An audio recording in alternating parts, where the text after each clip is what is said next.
चैत्र नवरात्रि में क्या खाना चाहिए और क्या नहीं, और 2 सब्जी खाने से व्रत टूट जाता है। जय माता दी दोस्तों, आज हम आपके लिए लेकर आई हूँ एक बहुत ही महत्वपूर्ण जानकारी जो चैत्र नवरात्रि 2025 से जुड़ी हुई है। जब भी आप नवरात्रि का व्रत रखती हैं, तो यह वीडियो आपके लिए अत्यंत लाभकारी होने वाली है, क्योंकि कुछ ऐसी चीजें हैं जिनका सेवन नवरात्रि के दौरान करने से व्रत खंडित हो सकता है, और कुछ चीजें ऐसी होती हैं जिनका सेवन करने से माँ दुर्गा की विशेष कृपा प्राप्त होती है। अगर आप चाहते हैं कि आपका व्रत सफल और फलदायी हो, तो इस वीडियो को अंत तक अवश्य देखें। 2025 में चैत्र नवरात्रि कब है, क्या है शुभ मुहूर्त? चैत्र नवरात्रि 2025 की बात करें तो यह 30 मार्च से प्रारंभ होकर 6 अप्रैल तक चलेगी। इस बार नवरात्रि पूरे 8 दिनों तक मनाई जाएगी, न एक दिन कम और न एक दिन ज्यादा। इसका अर्थ यह है कि इस बार भक्तों को माता रानी की आराधना के लिए पूरे 8 दिन मिलेंगे, जिससे यह नवरात्रि और भी विशेष बन जाती है। नवरात्रि के पहले दिन यानी 30 मार्च को घट स्थापना की जाएगी। घट स्थापना का शुभ मुहूर्त सुबह 6:13 से 10:22 तक रहेगा।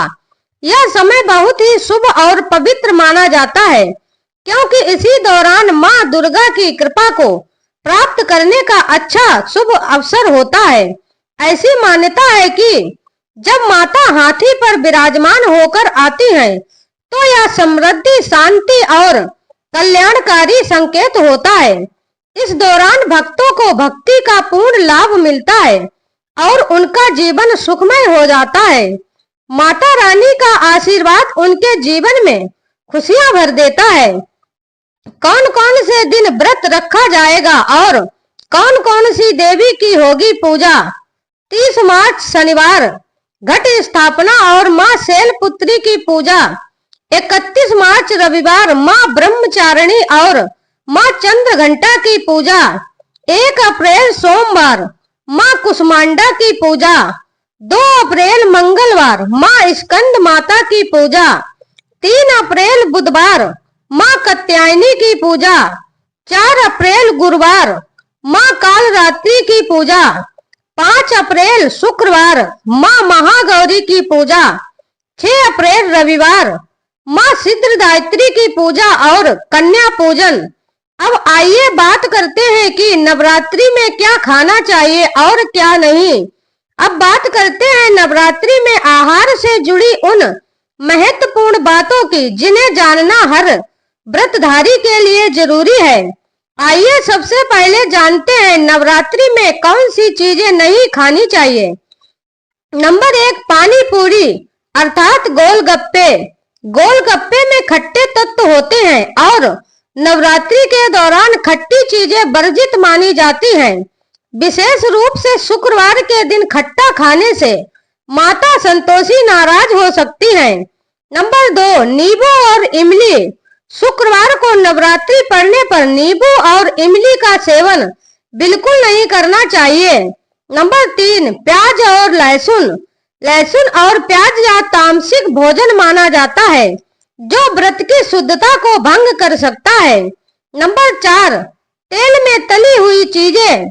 ज्यादा तली भुनी चीजें खाने से शरीर में भारीपन आ सकता है और व्रत के दौरान पाचन क्रिया प्रभावित हो सकती है। नंबर 5, अत्यधिक तीखा भोजन। व्रत के दौरान खाली पेट रहता है और ज्यादा तीखा खाने से आंतों में जलन हो सकती है। अब आइए दोस्तों जानते हैं नवरात्रि में कौन से फल और कौन सी सब्जियां खाना शुभकारी होता है। नंबर 1, सेब। यह शक्ति और ऊर्जा प्रदान करता है और भगवान के भोग में भी इसे रखा जाता है। नंबर 2, केला, पपीता, तरबूज और मीठे अंगूर। यह फल शरीर को पोषण प्रदान करते हैं और व्रत को संपूर्ण बनाते हैं। सीताफल। यह फल विशेष रूप से नवरात्रि में खाना बहुत शुभ माना जाता है। मान्यता है कि वनवास के दौरान माता सीता ने इसे खाया था, इसीलिए इसे खाने से माता सीता का आशीर्वाद सभी भक्तों को प्राप्त होता है। नंबर 3, रसीले आलू। व्रत के दौरान शरीर को ऊर्जा देने के लिए आलू का सेवन किया जा सकता है। विशेष रूप से उबले हुए या रसीले आलू खाना उत्तम होता है। अब आइए दोस्तों जानते हैं नवरात्रि में व्रत का सही पालन क्यों जरूरी होता है। शास्त्रों के अनुसार कोई भी व्रत तभी सफल होता है जब उसे पूर्ण श्रद्धा और विधि विधान से किया जाए। यदि मन में किसी भी प्रकार का संदेह है तो व्रत का फल नहीं मिलता है। भगवान श्री कृष्ण ने भगवत गीता में कहा है कि जो भक्त सच्चे हृदय से भगवान को पुकारता है उसका नाता परम शक्ति से जुड़ जा सकता है। और इसीलिए यदि आप सच्चे मन से नवरात्रि का व्रत रखते हैं तो माता रानी आपकी हर मनोकामना को पूर्ण करेंगी। कुछ लोग घंटों पूजा पाठ करते हैं लेकिन उनका मन भटकता रहता है जिससे उन्हें पूजा का संपूर्ण फल नहीं मिल पाता है। वहीं जो सच्चे हृदय से माता रानी को याद करते हैं उन्हें बिना किसी विशेष अनुष्ठान के भी ईश्वर का आशीर्वाद मिल जाता है। अब आइए दोस्तों जानते हैं नवरात्र के दौरान शुक्रवार को विशेष सावधानी क्यों बरतनी चाहिए। यदि नवरात्रि के दौरान शुक्रवार पड़ता है तो माता संतोषी की विशेष कृपा प्राप्त करने के लिए खट्टी चीजों का त्याग करें और लहसुन, प्याज और ज्यादा मिर्च मसाले का सेवन ना करें। नवरात्रि में किन सब्जियों का सेवन करना चाहिए और किन से बचना चाहिए। नवरात्रि के दौरान आहार का विशेष ध्यान रखना चाहिए। कुछ सब्जियां ऐसी हैं जिनका सेवन व्रत के दौरान करने से शरीर को ऊर्जा मिलती है और यह सेहत के लिए भी लाभकारी होती है। नंबर 1, भिंडी। भिंडी की सब्जी नवरात्रि में विशेष रूप से खानी चाहिए क्योंकि भिंडी में कई ऐसे पोषक तत्व होते हैं जो हमारी हड्डियों को मजबूत बनाते हैं और शरीर को आवश्यक पोषण प्रदान करते हैं। इसके अलावा भिंडी का सेवन करने से शरीर में फुर्ती बनी रहती है जिससे व्रत के दौरान कमजोरी महसूस नहीं होती है।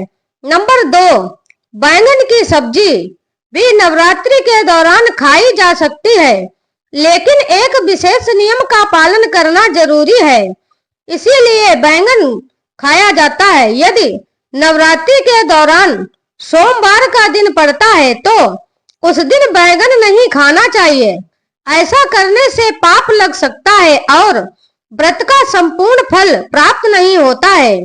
धार्मिक मान्यताओं के अनुसार बैंगन को अशुद्ध माना जाता है और इसे कुछ विशेष दिनों में नहीं खाने की भी परंपरा है। इसीलिए नवरात्रि के दौरान यदि सोमवार आता है तो बैंगन का त्याग करना चाहिए। नवरात्रि में भोजन को और अधिक शुद्ध और पौष्टिक बनाने के लिए हरे धनिया का उपयोग अवश्य करें। हरे धनिया में कई औषधीय गुण होते हैं जो व्रत के दौरान शरीर को आवश्यक पोषण प्रदान करते हैं। साथ ही हरा धनिया खाने से शुगर लेवल नियंत्रित रहता है जिससे मधुमेह के रोगियों के लिए यह बहुत लाभदायक होता है। अब आइए जानते हैं नवरात्रि में कौन सा तेल उपयोग करना चाहिए और कौन सा नहीं। नवरात्रि के दौरान शुद्ध और सात्विक भोजन करने की परंपरा होती है, इसीलिए यह ध्यान रखना जरूरी है कि कौन सा तेल उपयोग करना चाहिए और कौन सा नहीं। नंबर 1, रिफाइंड तेल और सरसों के तेल का उपयोग नवरात्रि के दौरान बिल्कुल नहीं करना चाहिए क्योंकि यह तामसिक भोजन की श्रेणी में आते हैं। नंबर 2, मानसिक भोजन से शरीर में नकारात्मक ऊर्जा बढ़ती है और व्रत का संपूर्ण फल प्राप्त नहीं होता है। इसके स्थान पर आप मूंगफली का तेल, देसी घी और नारियल का तेल उपयोग करना अत्यंत लाभकारी होता है। देसी घी को विशेष रूप से सात्विक और पवित्र माना जाता है और इसका उपयोग करने से शरीर में सकारात्मक ऊर्जा का संचार होता है। इसीलिए नवरात्रि के दौरान देसी घी में बना भोजन करना अत्यंत ही शुभ माना जाता है। अब आइए जानते हैं नवरात्रि में डिब्बा बंद खाद्य पदार्थों का सेवन क्यों नहीं करना चाहिए। व्रत के दौरान डिब्बा बंद खाद्य पदार्थ जैसे लस्सी, पैक किया हुआ जूस और अन्य पेय पदार्थों का सेवन नहीं करना चाहिए। इनमें कई प्रकार के रासायनिक तत्व होते हैं जो व्रत की शुद्धता को भंग कर सकते हैं और शरीर के लिए भी हानिकारक होते हैं। जब भी फलों का जूस पिए तो ध्यान दें कि उसमें नमक बिल्कुल ना डालें। शास्त्रों में कहा गया है कि यदि व्रत के दौरान फलाहार में नमक मिलाया जाए तो व्रत खंडित हो जाता है। इसके अलावा फलों के जूस में बर्फ भी नहीं डालनी चाहिए क्योंकि इससे शरीर की ऊर्जा का स्तर प्रभावित हो सकता है और व्रत का संपूर्ण लाभ नहीं मिलता है। अब आइए जानते हैं सिंघाड़े के आटे और कुट्टू के आटे का उपयोग करते समय क्या सावधानी हमें बरतनी चाहिए। नवरात्रि के दौरान सिंघाड़े के आटे और कुट्टू के आटे का विशेष रूप से सेवन किया जाता है, लेकिन इसे उपयोग करने से पहले एक महत्वपूर्ण बात का ध्यान रखना आवश्यक होता है। हमेशा यह सुनिश्चित करें कि आटा पुराना ना हो। पुराने आटे में अक्सर छोटे छोटे कीड़े पाए जाते हैं जो हमें दिखाई नहीं देते। यदि यह कीड़े भोजन में शामिल हो जाते हैं तो यह मांसाहार के समान हो जाता है, जिससे व्रत की पवित्रता भंग हो जाती है। इसीलिए व्रत के दौरान ताजा आटा ही उपयोग करें। अब आइए जानते हैं शाम के समय कौन से खाद्य पदार्थ सेवन करना चाहिए। शाम के समय व्रतधारी निम्नलिखित खाद्य पदार्थों का सेवन कर सकते हैं। नंबर 1, दही। दही शरीर को ठंडक प्रदान करता है और पाचन में भी सहायक होता है। नंबर 2, आलू के चिप्स। आलू ऊर्जा प्रदान करता है जिससे व्रतधारी को कमजोरी महसूस नहीं होती है। नंबर 3, साबूदाने की टिकिया और खिचड़ी। साबूदाना व्रत के दौरान ऊर्जा का अच्छा स्रोत होता है। आलू के पापड़ हल्के और पचने में आसान होते हैं, इसीलिए व्रत में इन्हें खाया जा सकता है।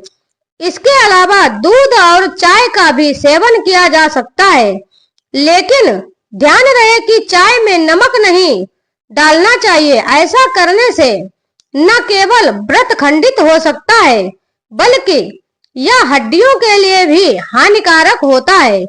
अब जानिए पूजा पाठ के दौरान किन बातों का ध्यान हमें रखना चाहिए। नवरात्रि के 9 दिनों में माँ दुर्गा के 9 स्वरूपों की पूजा के लिए समर्पित होते हैं। इन दिनों में माँ को विभिन्न भोग और पुष्प अर्पित किए जाते हैं, लेकिन यह जानना बहुत जरूरी है कि कुछ चीजें ऐसी हैं जिन्हें भूलकर भी माँ को अर्पित नहीं करना चाहिए। जैसे सफेद और काले कपड़े पहनकर पूजा नहीं करनी चाहिए। सफेद रंग को वैराग्य और शोक का प्रतीक माना जाता है, जबकि काला रंग नकारात्मक ऊर्जा को आकर्षित करता है। नवरात्रि के दौरान माता रानी की चौकी को कागज पर नहीं रखना चाहिए। इसके स्थान पर लाल कपड़ा बिछाकर चौकी की स्थापना करनी चाहिए। अब आइए दोस्तों जानते हैं नारियल अर्पित करते समय किन बातों का हमें ध्यान रखना चाहिए। नारियल को हिंदू धर्म में समृद्धि, धर्म, श्रद्धा और सम्मान का प्रतीक माना जाता है, लेकिन माता रानी की पूजा में हमेशा साबुत नारियल का ही प्रयोग करना चाहिए। टूटा हुआ या चटका हुआ नारियल पूजा में नहीं चढ़ाना चाहिए क्योंकि यह अशुभ माना जाता है। महिलाओं को विशेष रूप से इस बात का ध्यान रखना चाहिए कि वे माता रानी के सामने नारियल तोड़ने की गलती बिल्कुल ना करें। शास्त्रों के अनुसार नारियल बीज रूप होता है और स्त्रियां भी जीवन को जन्म देने वाली होती हैं। इसीलिए महिलाओं को नारियल तोड़ने से बचना चाहिए। माता रानी की पूजा में लौंग अर्पित करते समय बरते या सावधानियां। माता रानी की पूजा में लौंग का विशेष महत्व होता है। लौंग को ऊर्जा, शक्ति और शुभता का प्रतीक माना जाता है और यह देवी को अत्यंत प्रिय है। लेकिन क्या आप जानते हैं कि यदि लौंग सही तरीके से नहीं चढ़ाई जाए तो यह अशुभ फल दे सकती है। अक्सर लोग पूजा में किसी भी प्रकार की लौंग अर्पित कर देते हैं, लेकिन यह ध्यान रखना आवश्यक है कि माता रानी को सदैव फूल वाली लौंग ही अर्पित करनी चाहिए। जिस लौंग के ऊपरी हिस्से में फूल नहीं होता या जिसकी लकड़ी की डंडी गायब होती है, उसे पूजा में कभी नहीं चढ़ाना चाहिए। ऐसी लौंग को अधूरी या अपूर्ण माना जाता है और माता रानी की पूजा में कोई भी अपूर्ण या खंडित वस्तु स्वीकार नहीं होती है। पूजा में प्रयुक्त होने वाली प्रत्येक वस्तु का शुद्ध और संपूर्ण होना अनिवार्य होता है। माता रानी की पूजा में तुलसी के पत्ते अर्पित करने की भूल ना करें। तुलसी का पौधा हिंदू धर्म में अत्यंत पवित्र माना जाता है और भगवान विष्णु को तुलसी अत्यधिक प्रिय होती है। लेकिन क्या आप जानते हैं कि माँ दुर्गा की पूजा में तुलसी पत्र अर्पित करना वर्जित माना जाता है। धार्मिक शास्त्रों के अनुसार माता रानी को तुलसी के पत्ते अर्पित नहीं करने चाहिए। तुलसी का पौधा भगवान विष्णु की आराधना के लिए उपयोग किया जाता है और यह विशेष रूप से लक्ष्मी नारायण पूजा के लिए भी उपयोग होता है। माँ दुर्गा की पूजा में इसका उपयोग नहीं करना चाहिए क्योंकि यह उनके पूजन के नियमों के विरुद्ध माना जाता है। इसी प्रकार आंवला और दुर्वा घास भी माता रानी की पूजा में अर्पित नहीं करनी चाहिए। दुर्वा विशेष रूप से भगवान गणेश को अर्पित की जाती है और यह उन्हें अत्यंत प्रिय होती है। यदि आप नवरात्रि के दौरान भगवान गणेश की पूजा कर रही हैं, तो आप उन्हें दुर्वा अर्पित कर सकती हैं, लेकिन माँ दुर्गा को यह नहीं चढ़ानी चाहिए। माँ दुर्गा की पूजा में सफेद फूलों का प्रयोग न करें। माता रानी को अर्पित किए जाने वाले फूलों का विशेष महत्व होता है, लेकिन यह ध्यान रखना आवश्यक है कि माँ दुर्गा की पूजा में सफेद फूल अर्पित नहीं करने चाहिए। सफेद रंग को शांति और वैराग्य का प्रतीक माना जाता है और यह देवी के उग्र रूप के अनुरूप नहीं होता। माता रानी को विशेष रूप से लाल रंग के फूल अत्यंत प्रिय होते हैं। लाल रंग शक्ति, ऊर्जा और माँ दुर्गा के तेज का प्रतीक है। इसीलिए नवरात्रि के दौरान देवी को सदैव लाल फूल अर्पित करने चाहिए। खासकर गुड़हल और कमल के फूल माता को अति प्रिय माने जाते हैं। इसीलिए जब भी देवी माँ की पूजा करें तो इन फूलों का विशेष रूप से प्रयोग करें ताकि आपकी संपूर्ण पूजा हो सके। खंडित वस्तुओं का प्रयोग वर्जित होता है। माता रानी की पूजा में यह नियम और भी अधिक महत्वपूर्ण हो जाता है। घर में माता रानी की 2 या 3 मूर्तियां या तस्वीरें नहीं होनी चाहिए। ऐसा करने से सकारात्मक ऊर्जा का संतुलन बिगड़ जाता है। इसके अलावा पूजा में टूटा हुआ दीपक, चटका हुआ बर्तन या खंडित मूर्ति का उपयोग नहीं करना चाहिए। खंडित वस्तुएं अशुभ मानी जाती हैं और पूजा के प्रभाव को नष्ट कर सकती हैं। इसी प्रकार लोहे और प्लास्टिक के बर्तनों का उपयोग भी माता रानी की पूजा में नहीं करना चाहिए। प्लास्टिक के कुछ बर्तन, विशेष रूप से चाइनीज प्लास्टिक, हड्डियों के पाउडर से बनाए जाते हैं जो अशुद्ध माने जाते हैं। इसीलिए माता रानी की पूजा में इनका उपयोग करने से बचें और केवल तांबे, पीतल या चांदी के बर्तनों का ही प्रयोग करें। माँ दुर्गा को अर्पित किए जाने वाले फूलों को पहले सूंघना नहीं चाहिए। माता रानी की पूजा में अर्पित किए जाने वाले फूलों को पहले सूंघने की गलती कभी नहीं करनी चाहिए। पूजा में फूलों को शुद्ध और पवित्र माना जाता है और यदि कोई व्यक्ति पहले उन्हें सूंघ लेता है तो उनकी शुद्धता भंग हो जाती है। इसी प्रकार गिरे हुए या मुरझाए हुए फूलों का भी प्रयोग नहीं करना चाहिए।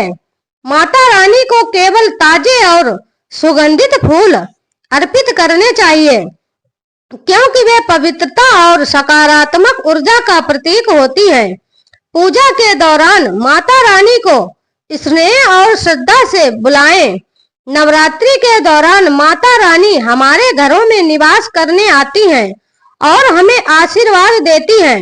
लेकिन यदि हम पूजा के नियमों का पालन नहीं करते हैं या माता को अकेला छोड़ देते हैं तो वे असंतुष्ट हो सकती हैं। धार्मिक मान्यता है कि नवरात्रि के दौरान माता के स्थान को अकेला नहीं छोड़ना चाहिए।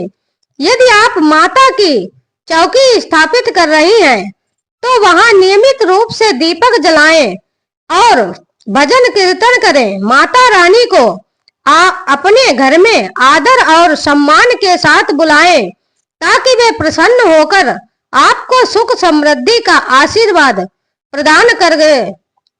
और यदि आप नवरात्रि के दौरान माता रानी की कृपा प्राप्त करना चाहते हैं तो पूजा और व्रत के नियमों का पालन करें। सदा फूल वाली लौंग अर्पित करें। तुलसी पत्र, सफेद फूल और दुर्वा घास माता रानी को ना चढ़ाएं और पूजा में खंडित वस्तुओं का उपयोग करने से बचें।